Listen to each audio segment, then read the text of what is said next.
For the ones who aren't afraid to stand out, to embrace the unexpected, who live for the thrill of somewhere new. For those who were born originals, for whom local is a language they're always learning, and authentic their only destination.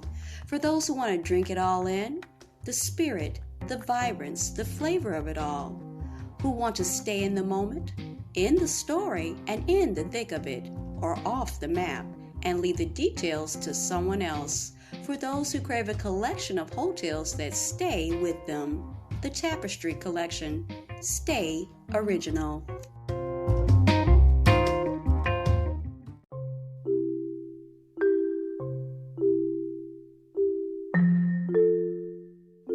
This is Teachable Moments with April podcast. I am your host, April. If you're a returning listener, I appreciate you and welcome back. If you're a new listener, welcome and thank you. To everyone listening, remember, teachable moments are all around us. Enjoy.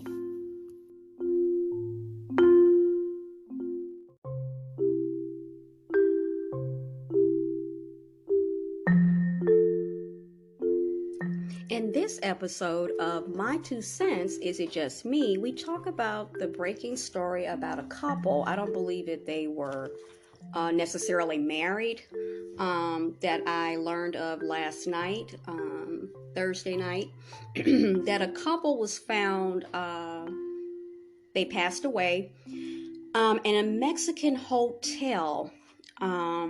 So let's talk about it. So let me first say off the bat that, my condolences goes out to their family and their friends, of course. This is something that's very tragic.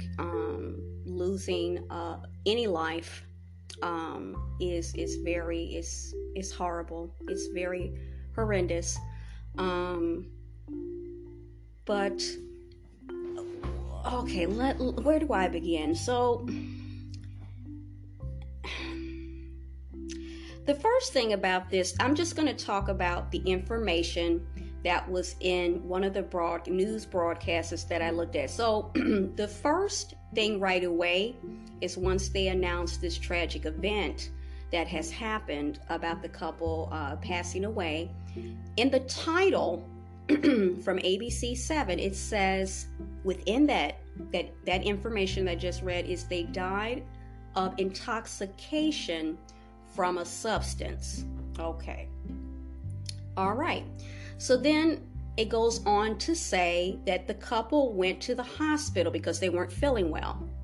Under the premise, okay, they were thinking that maybe they had food poisoning. So they did seek out treatment. They went to a hospital in that area of Mexico, which is heavily for tourism, of course. Then it says that within a few days, okay, they learned the previous couple, as well as I guess maybe they were communicating maybe with their loved ones and friends, that a few days later, that they actually saw treatment and that they felt much better. Now, let me stop there. At some point during this particular, I know when it's a breaking story, they're still trying to piece the information together. And because it happened to them and we weren't with them, of course. So what I wondered after I viewed it, and then I viewed it again a second time, they never actually said, or was never clarified or confirmed that it was food poisoning.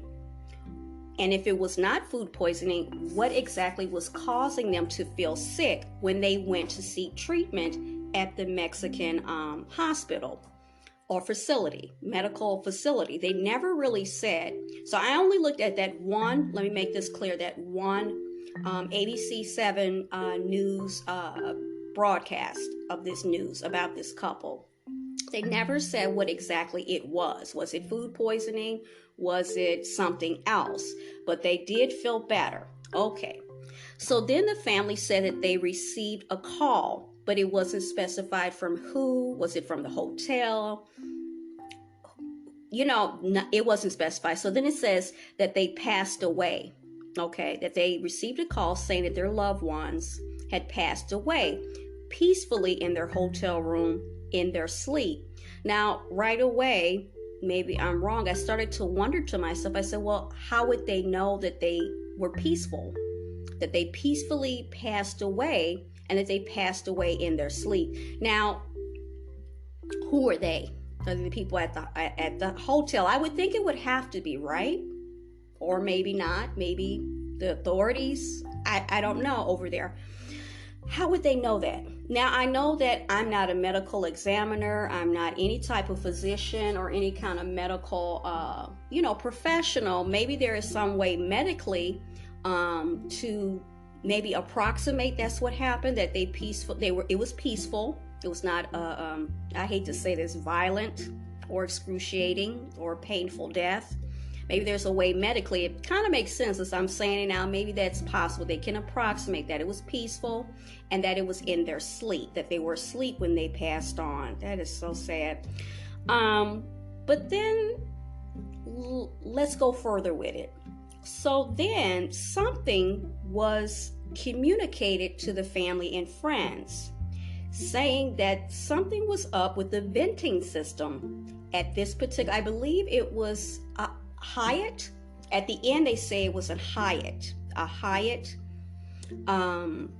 hotel that is in Mexico, that part of Mexico. So the Hyatt, okay, that there was something up with the venting system and possible carbon monoxide poisoning. Someone communicated that. But when this particular ABC 7 News contacted the Hyatt over there, they said that this was incorrect. So now you have factored in they died of intoxication from a substance, then you factor in possible food poisoning, and then you factor into carbon monoxide in the venting. But in the title of the video for ABC News, it says they died of an intoxication from a substance in quotation marks. So you have 4 factors here. Died of intoxication from a substance, food poisoning, venting system malfunction, carbon monoxide. So what exactly these 2 lovely people that were a couple actually pass away from? What did they pass away from? Family was told that they died due to improper venting at the resort. So how did they? I guess we only have to wait, I guess, and see what exactly the final call will be. What exactly? Now, something else that I found interesting is that someone mentioned an organization called NGA, and I'm going to have to look up that. NGA. So to me, sadly, it doesn't give me pleasure to say this. This keeps happening when people, go for vacation or vacay, and they just want to live, enjoy life. They want to live their best life. Everybody does, but it's a disturbing trend that keeps happening over and over and over again, and especially in certain locations. And people continue to patronize and go out and spend their coin to vacation in places that over and over and over and over. Now, they did not deserve this, so that's not what I'm saying, okay? What I am saying is that at some point, maybe we may need to,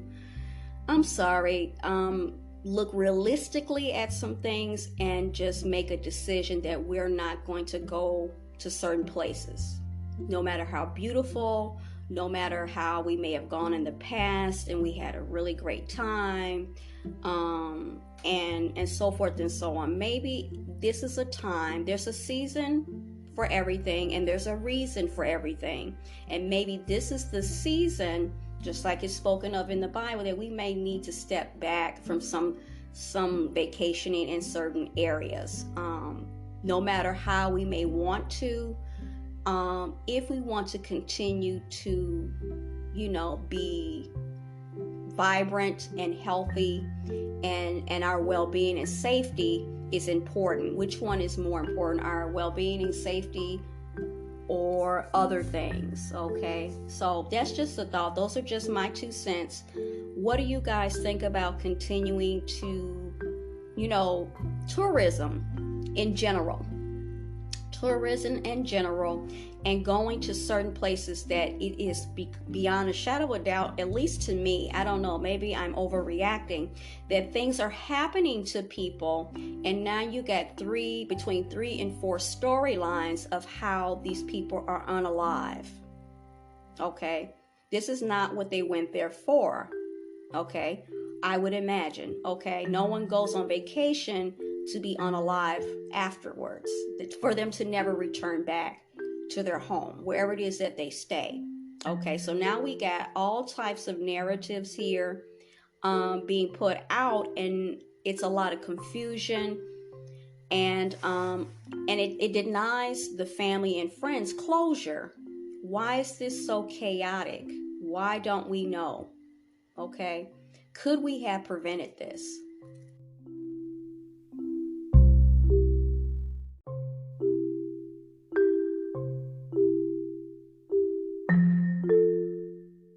You were just listening to Teachable Moments with April podcast. I hope you enjoyed today's episode. I invite you to connect with us on our social media platforms, TikTok, Instagram, YouTube, and Pinterest. I also encourage you to become a paid subscriber in order to gain access to subscriber-only exclusive episodes and content.